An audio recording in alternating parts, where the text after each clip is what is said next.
অন্নপূর্ণার ৩,০০০ টাকা না পেয়ে মহেশতলা পৌরসভায় মহিলাদের বিক্ষোভ, উত্তেজনা পরিস্থিতি সামাল দিতে পুলিশ। দক্ষিণ ২৪ পরগনার মহেশতলা পৌরসভায় বৃহস্পতিবার অন্নপূর্ণা যোজনার ৩,০০০ টাকা না পাওয়ার অভিযোগে বিক্ষোভে সামিল হন বিভিন্ন ওয়ার্ডের মহিলারা। বিক্ষোভ ঘিরে উত্তেজনা ছড়িয়ে পড়লে পরিস্থিতি নিয়ন্ত্রণে ঘটনাস্থলে মোতায়েন করা হয় পুলিশ। বিক্ষোভকারীদের অভিযোগ, অন্নপূর্ণা যোজনার জন্য তারা অফলাইন অনলাইন আবেদন করলেও এখনো পর্যন্ত আর্থিক সহায়তা পাননি। রাজ্য সরকারের ঘোষণা মতো ১৭ই আগস্ট উপভোক্তাদের ব্যাংক অ্যাকাউন্টে টাকা পৌঁছানোর কথা থাকলেও অনেকের অ্যাকাউন্টে সেই টাকা জমা পড়েনি বলেই দাবি তাদের। এর প্রতিবাদে এদিন মহেশতলা পৌরসভার সামনে জড়ো হয়ে বিক্ষোভ দেখান মহিলারা। পুলিশ ঘটনাস্থলে পৌঁছালে তাদের সামনেও ক্ষোভ উগরে দেন বিক্ষোভকারীরা। পরে তারা পৌরসভার চেয়ারম্যানের দপ্তরে গেলেও চেয়ারম্যানের সঙ্গে দেখা করতে না পেরে আরও উত্তেজনা সৃষ্টি হয়। বিক্ষোভকারী মহিলাদের দাবি, একাধিকবার পৌরসভায় এসে খোঁজ খবর নেওয়া হলেও শুধু আশ্বাস দেওয়া হয়েছে, কিন্তু সমস্যার কোনো সমাধান হয়নি। তাদের অভিযোগ, বাড়িতে ৩টি ঘর থাকার কারণ দেখিয়ে অনেকের আবেদন বাতিল করা হয়েছে, অথচ পরিবারের বহু সদস্য অসুস্থ, অনেকের স্বামী অসুস্থ অবস্থায় রয়েছেন। এই ৩,০০০ টাকা পেলে ওষুধ কেনা এবং দৈনন্দিন সংসার চালাতে তা যথেষ্ট সহায়ক হতো বলে তারা জানান। ঘটনাকে কেন্দ্র করে এলাকায় কিছু সময়ের জন্য উত্তেজনা ছড়ালেও পুলিশের হস্তক্ষেপে পরিস্থিতি নিয়ন্ত্রণে আনার চেষ্টা চালানো হচ্ছে। পৌরসভার পক্ষ থেকে এ বিষয়ে তাৎক্ষণিক কোনো প্রতিক্রিয়া পাওয়া যায়নি। দফায় দফায় চলছে বিক্ষোভ। দক্ষিণ ২৪ পরগনা থেকে শেখ সাইফুদ্দিনের রিপোর্ট, ডিএন নিউজ বাংলা।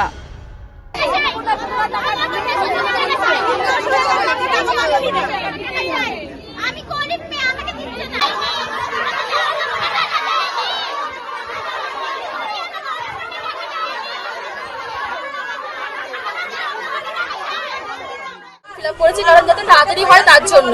আমার জুলাই মাসে রিজেক্ট হয়ে যায়, কি কারণ কি বৃত্তান্ত কিচ্ছু জানি না। তারপরে আন্ডার প্রসেস হয়, ভেরিফিকেশন হয় ফোন কলের মাধ্যমে। আমার মায়ের মা আগে লক্ষ্মী ভান্ডারও পেত। আমার মায়ের অলরেডি একটা স্ট্রোক হয়ে গেছে, আমার বাবাও কিডনির পেশেন্ট। আমার রিসেন্ট টাইমে আমার এই যে ওপেন হার্ট সার্জারি হয়েছে, প্লাস আমার ভোটের আগের দিনকে মানে ২৮শে এপ্রিল আমার স্ট্রোক হয়েছে। আমার কাছে সমস্ত প্রমাণপত্র রয়েছে। এই টাকাটা আমি কোনো আনন্দ ফুর্তির জন্য চাইছি না, চাইছি এই টাকাটা শুধুমাত্র ওষুধের জন্য।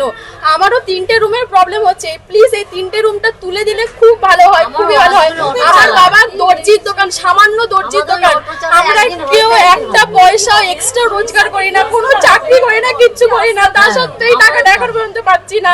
সরকার কি দেখছে না এই টাকাটা কেন পাচ্ছি না? আমাদের মতো মানুষের কি দেখছে না এখনের জন্য? মুখ্যমন্ত্রী বলেছিলেন যে 3টে রুম বা 4টে রুমের জন্য কোনো কিছু আটকাবে না। অগ্নিমিত্রা পাল এই কথাটা বলেছিলেন। তারপরে দাঁড়িয়ে কেন এখনো পর্যন্ত এই 3টে রুম 4টে রুম আন্ডার প্রসেস এই প্রবলেমগুলো চলছে? আর কতদিন ধরে আমরা সহ্য করব? আমার নিজের একজন চেনা লোক, যে যার বউ সরকার মানে যিনি আর কি সরকারি পেনশন পায়, তার বউ টাকা পাচ্ছে অন্নপূর্ণা ভান্ডার। আমার নিজের দোকানের একজন কারিগর, যিনি 4 থেকে 5টা ঘর রয়েছে, তার 1 কাটার বেশি জায়গা, সে টাকা পাচ্ছে আজ 3 মাস ধরে। তাহলে আমরা কেন পাবো না? কষ্ট করে 1 কাটা জায়গা কিনে দিলে মানুষ 3টে বা 4টে ঘর বানায়, তাহলে কি সে অন্যায় করেছে? সে কি পাপ করেছে? সে তো পাপ অন্যায় করেনি, সে কষ্ট করে ভেরিফিকেশন করুক। ভেরিফিকেশন করছে না, এই পৌরসভার লোকেরা ইচ্ছা করে এগুলো করছে। এই পৌরসভার লোকেরা ইচ্ছা করে আমাদেরকে আটকে রেখেছে।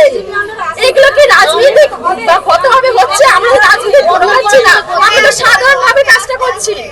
আমরা রাজনীতির রং দিতে চাইছি না, এটা ইচ্ছা করে এগুলো করছে। হ্যাঁ, আমি এই যে ওপেন হার্ট সার্জারি, আমার ভালভ রিপ্লেস হয়েছে।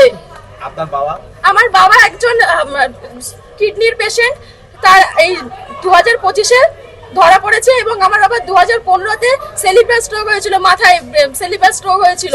আমি নিজে একজন স্ট্রোকের পেশেন্ট, আমার সমস্ত কাগজপত্র রয়েছে।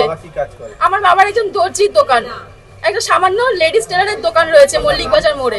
আমার নাম সুস্মিতা পাল, আমার 32 নম্বর ওয়ার্ডে এই বাটানগরেই বাড়ি। অনলাইন অফলাইন সব জায়গায় আমরা ফর্ম ফিল আপ করেছি। তারপর আমাদের ভেরিফিকেশন হয়েছে 2বার 3বার, কারো 4বারও হয়েছে, কিন্তু কেউ টাকা পায়নি। যারা যোগ্য তারা টাকা পাচ্ছে, যারা অযোগ্য তারা টাকা পাচ্ছে। অনেকে, সবাই অযোগ্য পাচ্ছে সেটা বলবো না, কিছু কিছু যোগ্য পাচ্ছে, ম্যাক্সিমাম অযোগ্য পাচ্ছে।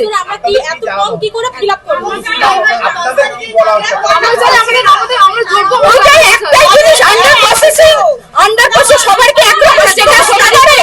সবার কি একরকম স্ট্যাটাস হতে পারে? সবার তো একরকম স্ট্যাটাস হতে পারে না। তাহলে কি আছে এর মধ্যে?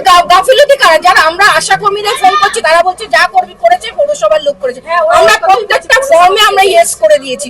শুধুমাত্র যাদের 4 চাকা গাড়ি আছে, যারা সরকারি চাকরি করে তাদের বাদ দিয়ে আমরা সবাইকে ইয়েস করে দিয়েছি। গাফিলতি টাকা দেন, গাফিলতি টাকা দেন বলছে আপনারা পৌরসভায় যান, আপনারা পৌরসভায় যান। আমরা সবাই মিলে পৌরসভায় এসেছি। আমরা কোথায় যাবো? আমরা প্রসেসিংয়ে যাবো না, আমরা কোনো প্রসেসিংয়ে যাবো না, আমরা টাকা চাই। এটা সবাই টাকা চাই। কাছে যাই যেন আমরা যাই, আমরা রিসিভিং টাকা দিই।